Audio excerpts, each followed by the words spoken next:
We found him. Such a big part of my childhood. That's really weird that you're crying looking at a puppet.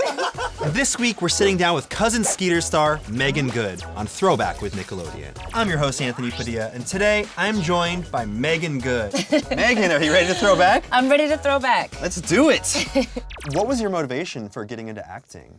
My motivation was just kind of being a dramatic kid and like being the type of kid that was like acting out scenes all the time and like throwing myself down the staircase and pretending like I broke my leg and like crawling on the floor like Michael Myers was chasing me and all kinds of stuff. You just had like a crazy imagination. Yeah, I did. I do, actually. I still do. Yeah.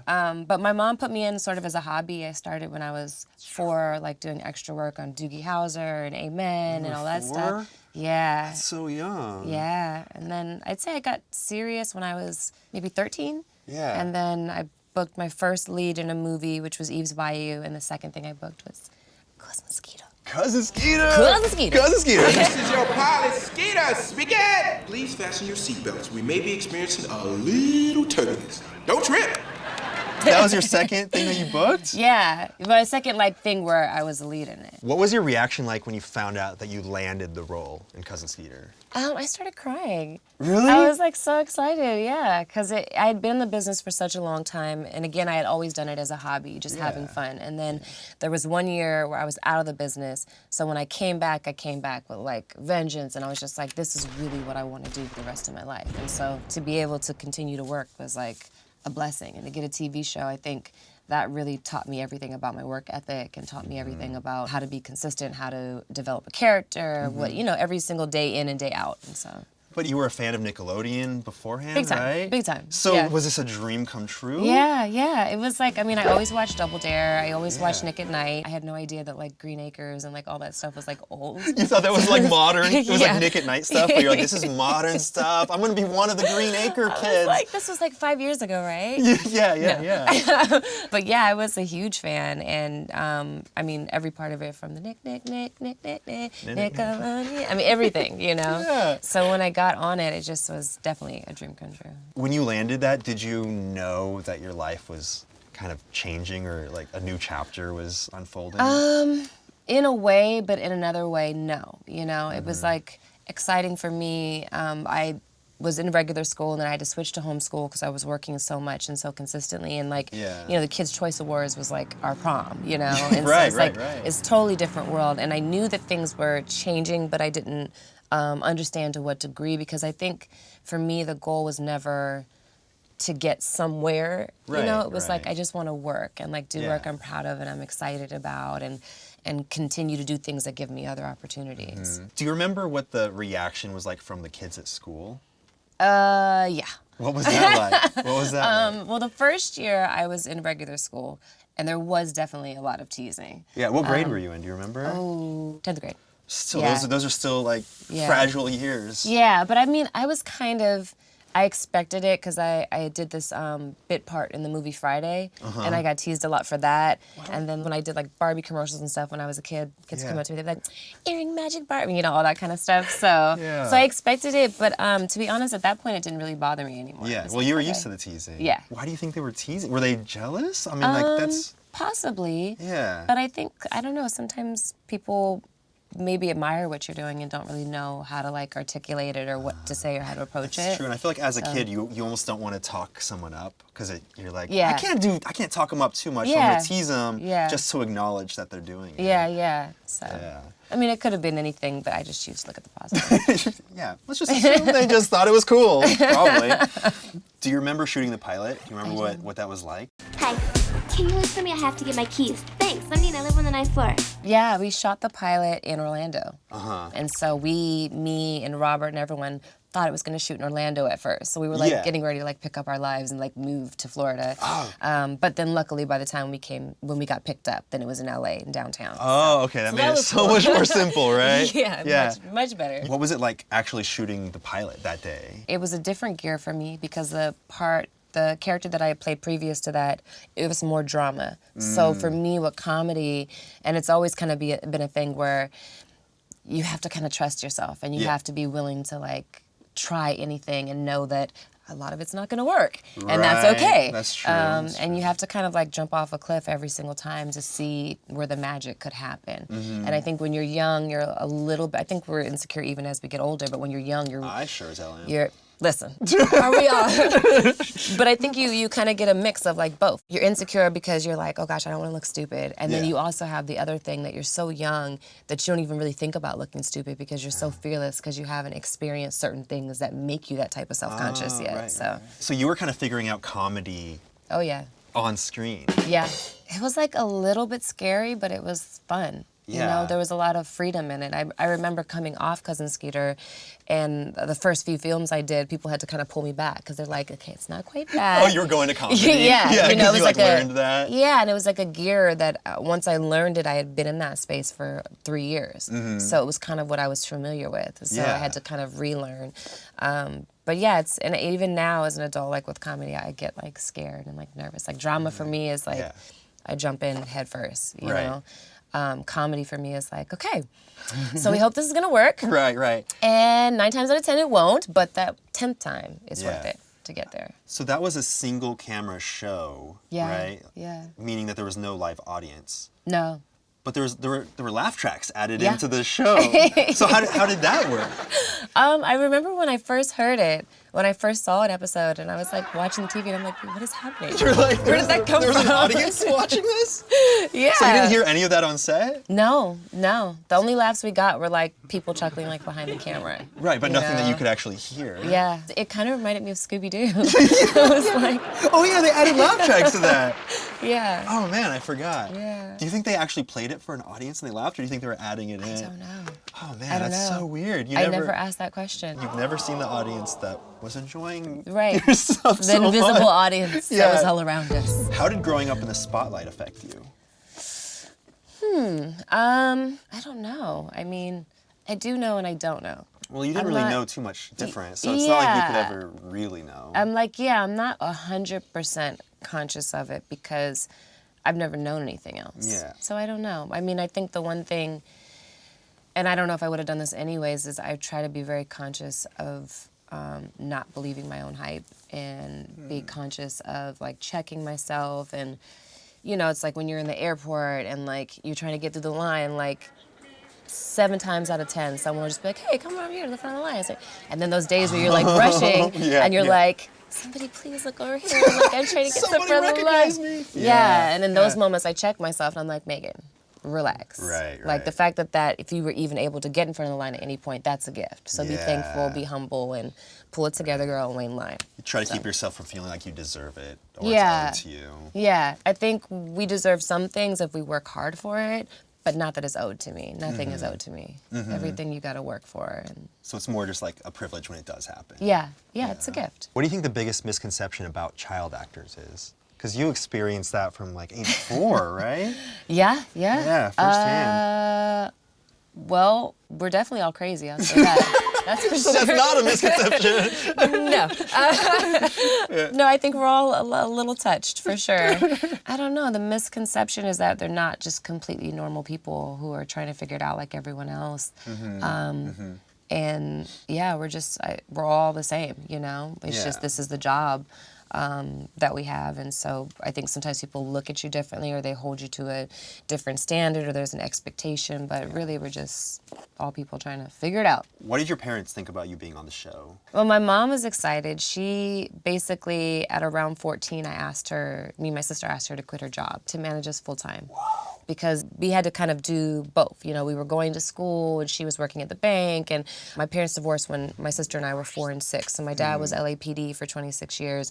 And so once in a blue moon, he'd be able to take us, but honestly, most of the time he was working, so it really was my mom. And it was hard for her to kind of do everything. And so at a certain point, me and my sister were like, okay, Mom, we think we can do this thing and we think we could make it. So can you quit your job and manage us? And she was like, okay, I think you guys can make it too.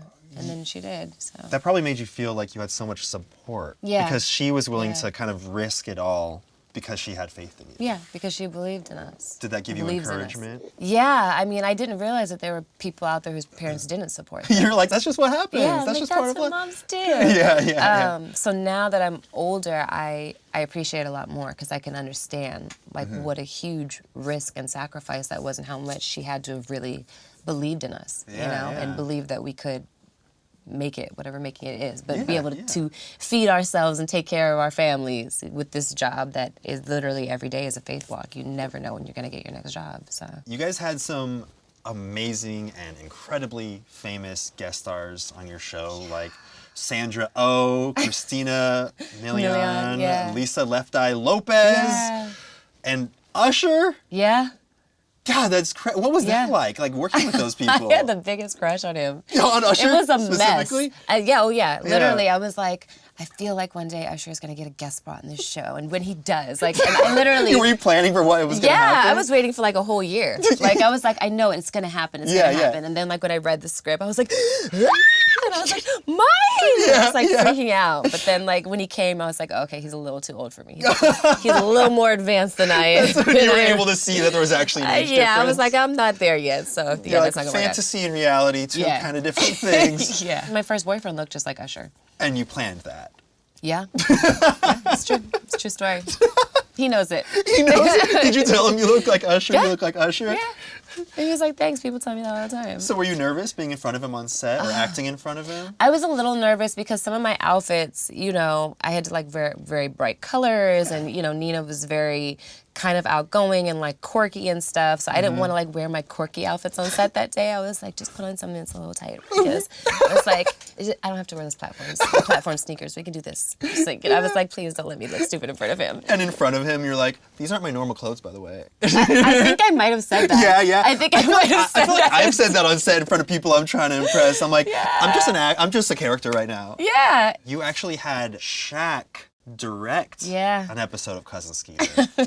What was that like? Shaq, well, he's hilarious, first of all. He was into it for, I'd say, like the first couple days, but he's like a big kid, Yeah. So, like, he'd be giving us lines and he'd turn around and he'd come back and he'd have, like, these weird teeth in and, like... He'd, like, try to shock you with it? Yes. Yeah, I think he was having fun, just having fun. He's like, Nickelodeon. Yeah. And then at a certain point, Brian Robbins was in like, okay, I'm gonna have to come on in and finish directing this episode. We gotta get this done. Whoa! Yeah. And Shaq's just like sitting next to Brian. They're just like hanging out on set, and Shaq's like, are we done? So it went from him he's directing like a straight little kid. to him co-directing it, kind of. Yeah. And I remember shortly after that, I started driving when I was 19. And I remember one night I was out and I went to the gas station and I pumped my gas and I pulled off and I pulled the gas thing out with my car, like I broke it. Oh, you started driving with it still? Yeah. And this car was like, and I was like, oh no, I'm about to get arrested. And then it pulls up next to me and it's Shaq, because he's like an honorary police officer in Los Angeles. What? And he was like, I saw you. And I was like, hi. And he was like, you're not in trouble. He's like, but you might want to put that back. And I was like, yeah, okay. And he was like, all right, drive safely. Shaq? Yeah, twice. That's like a once-in-a-lifetime opportunity to happen twice. And it happened twice. In the same area. I don't know if that was like his patrol area or what, but yeah. So Meagan, I have a few names for you here, and I'm gonna say a couple of these, and I'd love to hear the first thing that comes to your mind. Okay. Robert Ri'chard. I love Robert. Yeah? Yeah, he's like a brother to me. We spent some very informative years like on that show, and two kids who hadn't done a whole lot. So yeah, just love him to death. Drew Massey. Drew. Yeah. It's so funny because Drew to me is Cousin Skeeter. He was the real puppeteer, Cousin right? Skeeter. Yeah, like when I would hear Bill's voice, I'd be thrown off because I was used to hearing Drew's voice on set. And Drew basically like, this is me and Robert's relationship. This is me and Drew's relationship. Pretty much. Is this someone you look down to? Just always peeking up out of somewhere with like his big blue eyes and like just such a sweetheart and a lovely person. And that was in trenches? Did they cut out holes in cut the out set? holes, trenches, and then just whatever creative way we could make it happen. And Drew would be like, puppeteering like a bunch of different parts of Cousin Skeeter at the same time. Yeah. Yeah. Bill Bellamy. Love Bill. Yeah. I feel like I'm saying I love everyone, but I do love everyone. I love him. I love Bill. I love I would Lamp. like for you to just be like, I hate whoever's next. I don't know who it is. No, okay. Definitely close with him and his wife, and I knew him just before he came on the show. I had met him a few times, and then, it's just all positive vibes, like amazing people. So you never actually worked on set with him, right? No. So when did you meet him? I think maybe a voiceover session, maybe. I think I met him before that, before the show even got picked up. And then I ran into him at a voiceover session where I didn't actually know that he was doing the voice. You're like, what are you doing here? Yeah, I was like, hey. He's like, yeah, I'm the voice. I'm like, oh, that's dope. What do you think the most difficult part about your career as an actor has been? I think I did well in transitioning from child actor to adult actor, but that wasn't an easy transition. I kind of went from like being a cute little kid to seeing other people struggle to kind of make that transition. And so the way that I went was like, I kind of went more the sexy girl route. And that served me well for like 24, 25, 26. But then you start getting that age and then you realize that people only see you in one way. And they think, well, okay, well, she's an attractive girl, but she doesn't seem like she's that deep, or she might not be that talented, or she probably couldn't handle this type of role. And so I think that for me was the struggle. It was showing people that I had a bunch of different gears. And this gear was only kind of just to get me over the hump. And also because I wanted to do that and be that at that time. Yeah, of But course, at a certain point, it's like, it's time to move on. And so that's probably why I cut all my hair off and just went in a different direction. But you're like, I have depth. I have depth. With or without my hair. I am an actor. But I'd say that and people's perception of you. And wanting to be intentional about who I am and what I put into the world, and not allowing people's perception of you, true or false, to become your identity or to become your value. If people have a certain perception that's not true, I struggled with that. Like, how do I get them to see that that's not true? And I had to learn that. Would part of you believe that maybe it was, or like, you thought maybe it was true, or it was like an insecurity that was brought up? So I think there's always that too, but for me, there were certain things that I knew for a fact just were not true. And it's hard for people to see your heart without you having to constantly show it to them. And when you constantly work at showing it to them, you're constantly leaving it open for not great stuff to kind of come inside. So for me, I had to get comfortable with, I'm not for everybody, but who I am for, I'm really for, and they're really for me. Yeah. And who is not for me, if they don't see me or see my heart, then that's okay, you know, and just being okay with that being that. And again, still loving them, still wishing them well, still always being kind, never letting what anybody else does change who I want to be. So. Knowing what you know now, what advice would you give this girl? Oh, I wasn't ready for that. What advice would you give this girl? Don't overpluck your eyebrows. Oh wait, too late. In that Not picture. the advice I was thinking that you'd give. Well, your eyebrows right now are perfect. Well, I got it figured out. I got it situated. Yeah. It took a long time. Okay, so that's the I would advice. say- Don't No, overpluck. the advice I would say is that you're enough. And I would say, don't sweat the small stuff. It's not that serious. If it's not life or death, it's not that serious. Just enjoy and be present and know that no matter what, you're enough. Were you questioning that at the I time? think not necessarily questioning self-worth, but definitely the feelings of like, wanting more opportunities and wanting people to kind of be open to seeing you a different way. And that had always been a struggle, one that I even went through in my 20s. And even too, like when the internet came out, there'd be like tons of like internet bullying and all that kind of stuff. I think at 19, I didn't quite know yet what it would be like at 23, 24. And that's really kind of when that stuff kicked in. So if I had known that at 19, I think I would have navigated it a little bit better. Yeah. But even still, I came out pretty unscathed. And that's really my mom and God and family. But yeah, I mean, I think at that time is when things are really kind of transitioning and you're really just starting to, at the very beginning of coming into yourself around 19. And then from then on, it's a journey. So to have that information at that time, I think it helps you navigate the whole journey better. Right. All right, Meagan, last question. So you've accomplished things in your career that I've legitimately dreamed of, from starring in a Nickelodeon TV show to being a superhero in a big blockbuster movie. What do you dream of at this point in your career?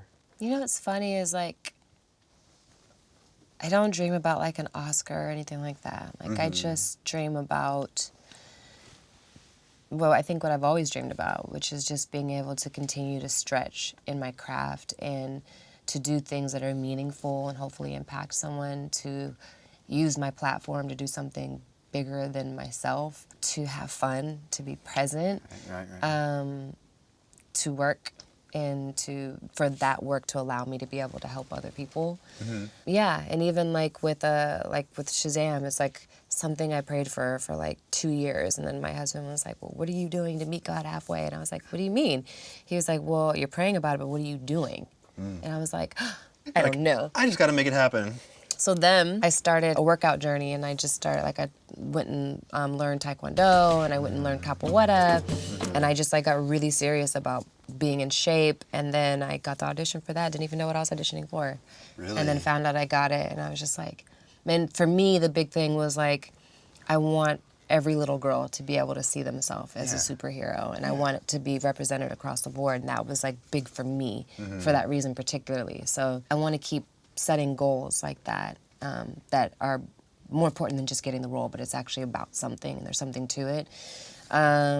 Yeah, that's what I want. That's great. I gotta be honest though, I was kind of hoping that you would say your dream was to see Cousin Skeeter one last time. No, just see Cousin Skeeter one last time. The puppet. No! The puppet. Yeah. We found him. I'm legit gonna cry. You, oh my God. Yeah. Such a big part of my childhood. That's really weird that you're crying looking at a puppet. I think it's not strange at all. No, I think it's appropriate. When was the last time you saw him? Probably 20 years. Wow, 20 years. Yeah. I feel like he's just still wearing the same outfit that he was wearing last time he was seen on the show. This is, I think, his intro outfit? Yeah. Yeah. From the dance sequence. Yeah. He is staring at me a little square, like weird right now, that I must say. A little too much? A little too emotional right now? Stop. I think he's Let her in have a shock seeing moment. me too. Can you see the look on his face? I mean, he's he definitely looks shocked. he looks shocked. Yeah, Absolutely. he definitely looks shocked. You know, being in the business for so long, and again, I really got serious around like 13, but it's not an easy business, you know? It's like I said, it's a constant faith walk to get that type of opportunity. Yeah. At such a crucial age. Yeah. And for that to really be a big part of my childhood. Like I said, like we didn't really get to go to prom because I was filming, you know? And so we didn't really get to do this or that. And that was a choice, and a choice that I would never change or do differently. But the things that were happening in my world, that's the world that I experienced as a teenager. And Cousin Skeeter is a very big part of that. So that's why. I feel like I started crying like a stranger. One last, I don't know, handshake? Give us a hug. No, definitely a hug. Yeah. He sheds, so watch out. Oh, that's all right. Kumbaya. I'm sorry. So cool. Is there anything that you would say to him to kind of like... I mean, I don't want to make it weird now. You don't have to. You don't have to. He knows. He knows what's in my heart. He and my knows. spirit. So. Thank you so much. Thank that was so you. great. Dude, Thank that was you. awesome. Thank Oh, you. sorry. It's okay. It's okay. There's Abuse. earthquakes in here because that was Yeah. immense. That was a big. Yeah, I was there for those earthquakes. Thank you. Yeah. And thank you all so much for watching. Be sure to subscribe for more Throwback and let us know who you'd like to see next on the show. We'll see you next time. I wasn't expecting you to get emotional. I should have warned you. I should have warned you. I'm such a crier, though. No, I was totally caught off guard. Oh. Ah.